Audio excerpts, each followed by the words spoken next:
នឹងខ្ញុំរុំឆាដាសូមលំបានកាយគោរពនឹងជំរាបសួរប្រិមត្តទូរទស្សនិកជនដែលកំពុងទស្សនាការផ្សាយរបស់អង្គភាពសារព័ត៌មាន Fresh News ស្វាគមន៍សាជាថ្មីមកកាន់កិច្ចសម្ភាសន៍ពិសេសនៅថ្ងៃនេះនាងខ្ញុំនឹងជួបជាមួយនឹងនាយទាហានវ័យក្មេងដែលទៅបញ្ចប់ការសិក្សានៅបណ្ឌិតសភាយោធានៅចក្រភពអង់គ្លេសដែលមានឈ្មោះជាផ្លូវការថា Royal Military Academy Sandhurst ដែលជាសាលាមួយដ៏ល្បីនៅឯចក្រភពអង់គ្លេសហើយគាត់បានជាបេក្ខភាពបានបញ្ចប់ការសិក្សានៅទីនោះដូច្នេះនៅថ្ងៃនេះនាងខ្ញុំចង់ជួបជជែកជាមួយគាត់ថាតើហេតុអីបានជាគាត់ជ្រើសរើសសិក្សានៅសាលា Sandhurst ហើយថាតើកំឡុងពេលនៃការសិក្សានឹងគាត់ជួបប្រទះនៅឧបសគ្គក៏ដូចជាបញ្ហាប្រឈមអីខ្លះនោះនៅថ្ងៃនេះនាងខ្ញុំនឹងជួបជាមួយនឹងនាយទាហានរបស់យើងតែម្ដងគឺលោកផនមុតសុកឆពាន់ដែលលោកនឹងចូលខ្លួនមកចែករំលែកនៅបទពិសោធន៍ក៏ដូចជាចំណេះជំនាញដែលទទួលបានពីការសិក្សានៅឯចក្រភពអង់គ្លេសចាសសូមជម្រាបសួរបងចាសសូមហៅថាបងដើម្បីឲ្យកិច្ចសម្ភាសន៍របស់យើងមើលទៅវាហាក់ដូចជាបង្កើតភាពស្និទ្ធស្នាលបន្ថែមទៀតដោយដែលខ្ញុំលើកឡើងមិញថាបងទើបតែបញ្ចប់ការសិក្សានៅឯ Sandhurst ដែលជាសាលាមួយល្បីមែនទែនខាងផ្នែកវិស័យការពារជាតិចង់ដឹងថាបន្ទាប់ពីបញ្ចប់ការសិក្សាយ៉ាងម៉េចដែរបងអារម្មណ៍របស់បងអូជាដំបូងឡើងខ្ញុំសូមថ្លែងអំណរគុណទៅដល់រាជរដ្ឋាភិបាលដែលបានផ្ដល់ឱកាសឲ្យខ្ញុំបានរៀននៅក្នុងសាលាបណ្ឌិតសភាយោធា Sandhurst នៅអង់គ្លេសនេះនិយាយពីអារម្មណ៍ខ្ញុំគឺថាសប្បាយចិត្តមែនទែនមកមានមោទនភាពមែនទែនចាដែលបានធ្វើខាត់នៅហ្នឹងបណ្ដុះបណ្ដាលខ្លួនឯងឲ្យមានវិន័យនៅក្នុងខ្លួនហើយថ្ងៃមុខទៀតអាចជួយប្រទេសជាតិបានចាំមិនបានបងសម្រាប់ចិត្តជ្រើសរើសសាលា Sandhurst បើសិនជាយើងមើលទៅតកតងជាមួយនឹងវិស័យយោធាសាលាដំបូងដែលគេសម្លឹងមើលគឺ West Point នៅឯសហរដ្ឋអាមេរិកបាទ West Point បើយើងនិយាយទៅពេលយើងហាត់ចប់គឺយើងគេហៅថាគេឲ្យបញ្ញាបត្រសម្រាប់ខ្ញុំមានអនុបណ្ឌិតហើយចាតែពេលហ្នឹងទៅខាង Sandhurst ទី1វាគេហៅថាហាត់តែបានមួយឆ្នាំហើយជាវគ្គបណ្ដុះបណ្ដាលនីតិធានចាបើយើងនិយាយសាមញ្ញទៅគឺថាពេលចប់ហើយយើងពាក់សាក់មួយហើយនីតិធាននៅនោះទាំងអស់ឲ្យតែថ្មើរជើងខាងថ្មើរជើងគឺគាត់ត្រូវការឆ្លងកាត់វគ្គហ្នឹងចាយើងចំណាយពេលហ្វឹកហាត់ប្រហែលឆ្នាំដែរបងនៅទីហ្នឹងហើយមានវគ្គសំខាន់អីខ្លះ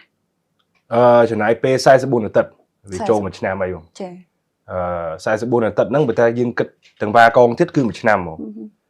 ហើយវគ្គបើនិយាយពីវគ្គវាមានវគ្គច្រើនយើងហៅថា exercise ខ្លះវាមាន1ថ្ងៃ3ថ្ងៃ5ថ្ងៃ11ថ្ងៃ14ថ្ងៃវាមានតាមវគ្គបាទវាមានច្រើនហើយពីលើនឹងទៀតវាមានខាង academic ខាងរៀនសូត្រណាបង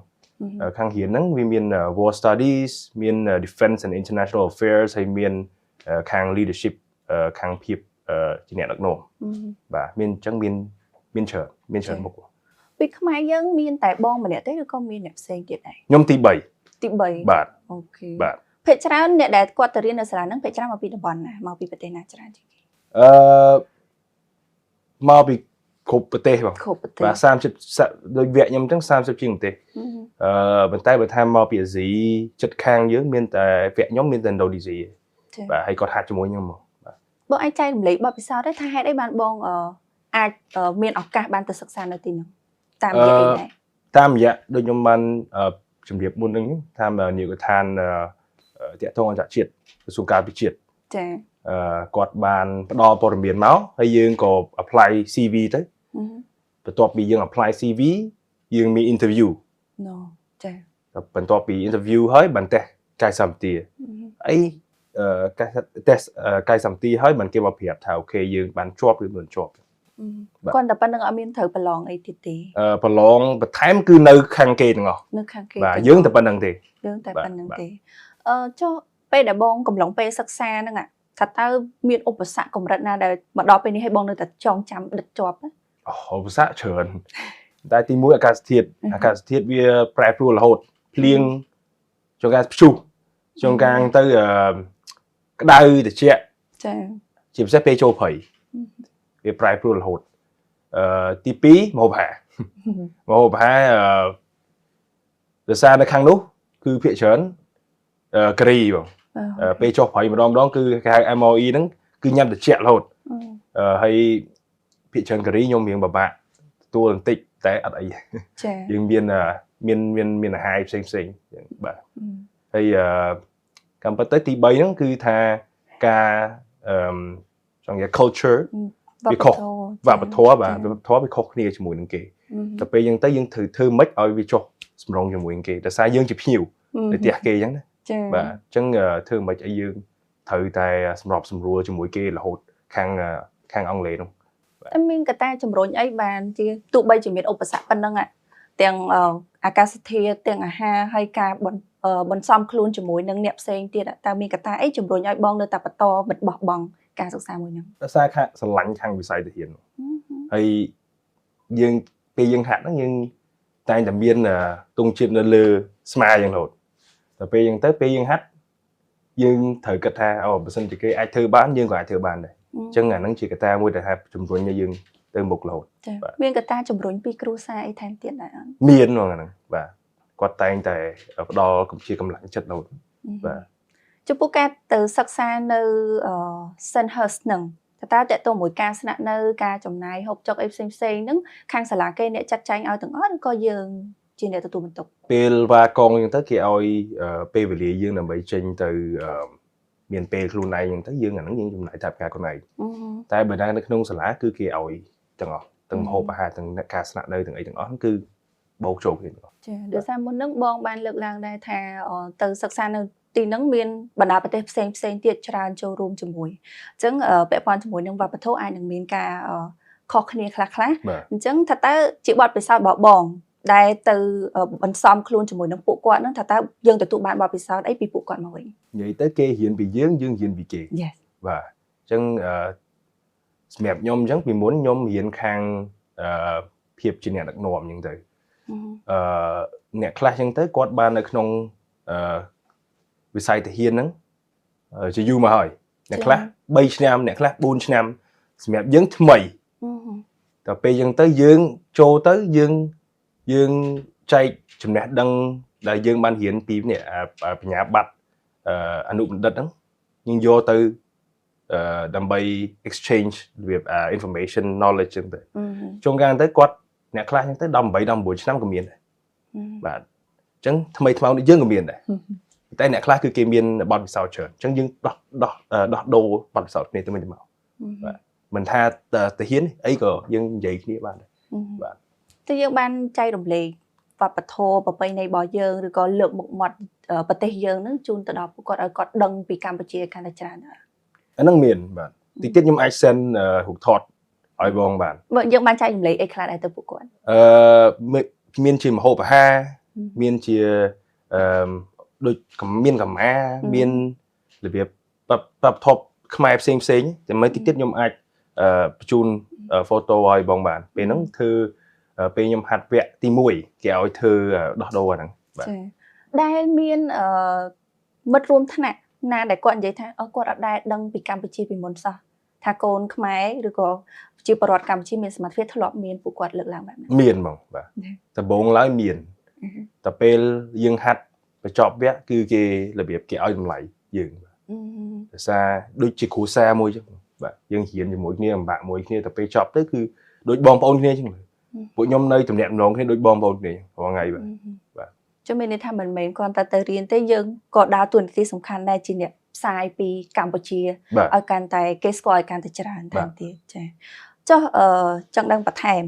ថាតើអំឡុងពេលនៃការសិក្សារបស់បងនឹងមានព្រឹត្តិការណ៍ណាឬក៏វគ្គសិក្សាណាដែលយើងអាចថាបន្ថយខ្លាំងណាដែលអាចយើងលះបង់ខ្លាំងតិចនៅពេលសិក្សាហ្នឹងបើលះបង់ជាមួយនឹងការលំបាកវាខុសគ្នាបើលះបង់ខ្ញុំគិតថាពេលហាត់ពេលហ្នឹងឡើងភ្នំ36ម៉ោងចាពេលហ្នឹងអត់គ្រូទេគឺថាមានតែក្រុមយើងប្រហែលអ្នក7 8នាក់ហ្នឹងហើយពេលហ្នឹងឆ្លងឧបសគ្គច្រើនចែកម្លែកតិចមកឧបសគ្គខ្លះមកដើរ36ម៉ោងវាខ្ទង់ថា60ជាងគីឡូឡើងភ្នំចុះភ្នំអញ្ចឹងការទៅដើរគៀកភ្នំមិនថាខ្វះតែមួយចង្ហៀនគឺធ្លាក់ពីលើភ្នំក៏មានដែរបងបាទអញ្ចឹងវាពេលហ្នឹងខ្ញុំចាំរហូតហើយពេលចប់ហ្នឹងគឺថាម្នាក់គឺនិយាយជាមួយគ្នាអត់ចូលទេដូចមនុស្សនិយាយទៅឲ្យចំទៅដូចមនុស្សស្វឹងអញ្ចឹងនិយាយជាមួយគ្នាហ្នឹងប៉ុន្តែបើថា vẽ làm bạn những cái cực thà ngày pel châu đo vẽ thì pi nó hạt nơi Wales nơi Brecon Wales hạt dạ pe đậm mùi ngáy sờ đọc lời về thà dương đào đang tới mà rồi chiên cái lỗ đây rồi chiên cái lỗ dương vay lục sam sập lại nơi không dạ pe đậm mùi ngáy đừng và hay pe nó là cast thiết bạn bên tên plieng chu hay đọ pi đọ bay lột từ pe dương tới dương nhò đây thôi xong bây giờ đầy chương nó cứ tha chọn trong gì tha kiang mà và chẳng pe nó nhung chạm là hột hay vẽ bẩn chọc bật vẽ ní cứ vẽ đại nhung của bạn anh thật bàn này để xa pe lớn hạt cho mùi năng thì sật ni thì hiên mau vì West Point kia con nó mà rồi sai sập nè này kia của nhóm biểu trường nè chẳng dương hạt room kia đó nhảy bàn hạt đôi chia NATO Alliance mới bị hàng chặt phục ông lễ năng thả ra làm đấy vẽ năng cứ chỉ vẽ bật vẽ đã 4 ngày vấn té bên dây bị akas thiết vì nói Paul vì đôi nơi Brecon năng này nơi Brecon vì plieng là hộp chu cứ tha năng cứ làm bại như vậy đã 4 ngày này thật là miền con trận môi thả trong bạc bong ấy đôi nhóm ban vậy cứ tha pe kênh cái thơ bán dương của thơ bán này đôi nhiều bằng bà tại bởi tha vì tay tầm nhiên nó cầm đất đang bị dương dễ thoáng thôi tại dương thời tự xù bà nó không vẽ bỏ bong nó không chùm nón bỏ bong bóng thật tá nè từ châu room sắc xa tầm ná khi nó miền nè bỏ bong chả đã miền bởi cất chỉ chùm nuốn chỉ rúm nhưng mà đăng tế tại của krom nhắn buôn phiền nè bà đây buôn phiền krom nhóm nó từ khai chụp platoon tung từ sam sập nè thì mà pay lấy tập pe job vì tung và pay buôn pay phiền nè miền ấy tha bọt bong tung buôn phiền nè nàyโดยซาแต่บองบานใจลมเล็กบอยพิสาวจรานหายบอยพิสาวจีอุปสรรคแต่จังดังปีบอยพิสาวรีมดองซาแต่ตัวบานพิบรีไอปีเปแต่ยังแต่ศึกษาในที่นั้นโอ้บ้านชุ่มนี่ล้อเหมือนกันให้จีโดยยมมันใหญ่จังปลูกวัดในบายจีมัดเพียยมมวยจีวัดมั้งให้วิญญาณบ้านเตะตรงนี่แหละโหดอไงหนังให้dương nhan vậy ban tháp bồ quát từ ngày một tiết ai vừa chỉ mê tổ thể hiện luôn nhẫn chứng mẹp mai dướng nhưng ai miền là connection là networking nhưng từ ngày một chứng việc lo mình tiền bằng bà cho chúng tôi phản ca bỏ bom mình từ ngày tháng một và tàu pi bị chọc ca sạc xa hài dương miền phản ca ấy bắt đầu tiệt mẹp nhóm cứ hồ ông ở phía bối đà thử mùi nâng nhóm hay nhóm ai với tới thay ai châu rùm bằng răng bán nhưng mà đăng thảo việc mùi nào thế bàn tay lấy nó nhôm bông tại sắc xả bà chia xả rồi có chia bà bị sao bà thầy bà sân chia miền dụ vật chôn không ai nào để quật trong từ sắc xả nơi sân hơi nâng và ta quật cua tại tiềm lệ khả năng sầm bát yang mày khả đại bông thì muối thường mấy trong đó chỉ rồi chất dưỡng ở đăng thay dưỡng trong châu mền khang vì say đằng xa vì say nắng hiện thời ca bằng răng cai sầm tì dương ấy mẹp ca kết ca ấy giống cứ tha pe dương ta đo nó cứ kê bên đồng nạ dương này non tịnh này bờ sân dương bá dương trong thời vật khăn nó khang sọc kế nắng đôi trong ban chỉ miệng bong muốn nắng tẹt tông khang cái xuồng nhiều cái than international relation tâm lệ tâm nong anh đã chuyện nắng quạt nâng đo chỉ po miền màu ấy dương apply đôi nhiều chia CV hỏi bot some phía hỏi cái tệ cái sắm tỉ bàn tay nó chia tờ mờ đầm nại tờ pel tờ đo long lễ cứ cái tệ và thầy ấy dương thường mấy dương pel nơi ní cho mỗi nơi nữ dương thường mấy nơi nữ hỏi khang trên nơi này khả năng trong lại khả năng bong ai đùm lịch tịch bạn này cái mơ từ bốn cái lái cứ cài sầm tiền đằng mong bạn Obama hốt khom đom nít tì pi lỗ khom đom nít tì và nắng tim mùi ấy tí pí cái miền mơ xem tiết đôi chìa cái ao dương ao dương ấy chẳng thế គេមាន program គេបាទប្រទេសមួយគឺផ្សេងគ្នាទាំងអស់បាទឥឡូវហ្នឹងយើងមាននិស្សិតច្រើនអង់គ្លេសជប៉ុនមានដូចជាអូស្ត្រាលីទៀតហើយតិចទៀតហ្នឹងគឺបញ្ជូនទៅអាមេរិកទៀតតាមខ្ញុំដឹងបាទចង់ដឹងបន្ថែមពីគំនិតរបស់បងថាតើបើនិយាយពីកម្ពុជាវិញតើយើងអាចរៀនសូត្រយ៉ាងម៉េចខ្លះដែរពីសាលាមួយហ្នឹងយើងអាចយកមកកែប្រែប្រព័ន្ធរបស់យើងយ៉ាងម៉េចខ្លះដែរវិន័យខ្ញុំគិតថាវិន័យនៃច្បាប់ទម្លាប់ទាហានយើងអាចរៀនសូត្រពីគេច្រើនភាសាវិន័យគេគឺខ្លាំងមែនតើបាទវិន័យគឺសំខាន់ណាស់វិន័យគឺសំខាន់បាទហើយទី2គឺការ program គេខ្ញុំគិតថា program គេគឺ standard មែនតើហើយមិនមែនតែប្រទេសយើងទេបងគឺប្រទេសទូទៅប្រទេសមកពីណាក៏ដែរអាចរៀនសូត្រពីខាងគេបានដែរដោយសារគេមាន system គេត្រឹមត្រូវគេមានពេលវឹកហាត់ហ្នឹងគេមាន safety គេមាននិយាយទៅគឺថាសិស្សមានភាពកក់ក្ដៅមកពេលហាត់គឺយើងអត់មានរបៀបថាព្រួយបារម្ភថាអូអាចមានចង់និយាយថាគ្រោះថ្នាក់អីដោយសារពេទ្យគេក៏មានពេទ្យគេគឺប្រចាំបាទ24ម៉ោងនិយាយទៅគឺ program គេមកចេញមកល្អខ្ញុំថាឲ្យ10 លើ 10ហ្មងបាទចាក្រៅតែពីអ្វីដែលបងបានលើកឡើងមុនហ្នឹងខ្ញុំក៏មានមួយសំណួរទៀតដែរចង់សួរទៅកាន់បងថាតើពេលដែលយើងបញ្ចប់ការសិក្សាហើយនឹងមុខជំនាញរបស់យើងនឹងតើវាចូលរួមនៅក្នុងការបម្រើផលប្រយោជន៍ជាតិជាពិសេសក្នុងវិស័យការពារជាតិកម្ពុជានឹងកម្រិតណាដែរបាទបើយើងដូចខ្ញុំនិយាយបានប្រាប់បងមុនហ្នឹងគឺថាខ្ញុំខាងផ្នែកថ្មើរជើងខ្ញុំរៀនខាងផ្នែកថ្មើរជើងហើយតែពេលអញ្ចឹងពីថែមពីលើនឹងទៀតខាងថ្មើរជើងហ្នឹងគឺមានរៀនខាង academic ខាង leadership ខាងអីចឹងយើងអាចនិយាយបានហើយយើងជួយបានច្រើនហ្មងតែសម្រាប់ខ្ញុំគឺខ្ញុំគិតថានៅខ្មែរយើងត្រូវការពង្រឹងខាងវិស័យmodern គេហៅ modern warfare ដូចជា drone ដូចជាអីអញ្ចឹងទំនើបកម្មបាទអញ្ចឹងនេះជាផ្នែកមួយដែលខ្ញុំគិតថាយើងត្រូវការមែនទែននៅក្នុងសម័យនេះហើយមិនតែស្រុកខ្មែរយើងទេឥឡូវសូម្បីតែស្រុកផ្សេងក៏គេចាប់ដើមមាន department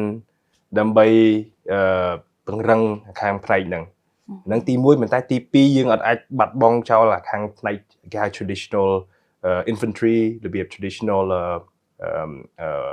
warfare ហ្នឹងបាននេះខាងថ្មើរជើងហ្នឹង traditional ហ្នឹងបាននេះដោយសារអីដោយសារខាង traditional ហ្នឹងយើងប្រើទ័ពដើម្បីវាយលុកដើម្បីការពារយើងត្រូវការទ័ពជានិច្ចយើងអាចពឹងទៅលើតែ drone តែអីចឹងបានទេបងជាចុងក្រោយតើបងមានជាសារអ្វីបន្ថែមជូនទៅកាន់យុវជនរបស់យើងដែលគាត់មានបំណងចង់ទៅសិក្សានៅ Sandhurst ហ្នឹងបាទសម្រាប់ខ្ញុំគឺមានតែពាក្យថាជំរុញឲ្យគាត់តាមក្តីសម័យរបស់គាត់ហើយមើលទៅឥឡូវមិនមែនតែយុវជនថ្មីទេសូម្បីតែអាយុប៉ុនខ្ញុំ24 25ឆ្នាំគឺទៅរៀននៅស្រុកក្រៅប្រទេសច្រើនអ្នកមែនតើអ្នកខ្លះចឹងទៅគាត់ខាងផ្នែកជំនួញចឹងទៅអ្នកខ្លះចឹងទៅដូចខ្ញុំខាងផ្នែកយោធាចឹងទៅតែអ្នកខ្លះគាត់ទៅរៀនស្រុកក្រៅគឺអត់ចង់មកវិញទេតែសម្រាប់ខ្ញុំគឺខ្ញុំមានតែពាក្យថាជំរុញឲ្យគាត់ជួយមកវិញមិនថាផ្នែកជំនួញឬមួយក៏ផ្នែកយោធាយើងត្រូវរួបរวมគ្នាដើម្បីប្រទេសជាតិយើងទាំងអស់គ្នាបាទអូខេអរគុណច្រើនបងអញ្ចឹងទស្សនិកជនបានស្ដាប់ពីបទពិសោធន៍នៃទាហានវ័យក្មេងរបស់យើងហើយដែលគាត់បានទៅសិក្សានៅបណ្ឌិតសភាយោធានៅឯចក្រភពអង់គ្លេសដែលជាសាលាមួយដ៏ល្បីល្បាញមែនទែនខាងផ្នែកវិស័យការពារជាតិអញ្ចឹងបើសិនជាយុវជនដែលមានចំណាប់អារម្មណ៍ឬក៏មានបំណងចង់ចូលរួមបម្រើប្រទេសជាតិរបស់យើងឬក៏ស្រឡាញ់ខាងវិស័យការពារជាតិនេះអាចតាក់ទងទៅកាន់នាយកដ្ឋានទំនាក់ទំនងអន្តរជាតិនៃក្រសួងការពារជាតិបានដើម្បីដឹងពីលក្ខន្តិកៈនៅក្នុងការដាក់ពាក្យទៅសិក្សានៅ Sandhurst ហ្នឹងដូច្នេះជាចុងក្រោយនេះខ្ញុំសូមថ្លែងអំណរគុណបងមែនទែនដែលបានចូលរួមជាមួយនឹងទូរទស្សន៍ Fresh News នៅថ្ងៃនេះហើយ នេះខ្ញុំក៏សូមថ្លែងអំណរគុណយ៉ាងជ្រាលជ្រៅទៅកាន់ទស្សនិកជនទាំងអស់ដែលបានទស្សនាកិច្ចសម្ភាសន៍មួយនេះតាំងពីដើមរហូតដល់ចប់ខណៈពេលនេះខ្ញុំរួមឆាដារួមជាមួយនឹងបងឆប៉ុនក៏ដូចជាក្រុមការងារសូមអរគុណសូមគោរពលា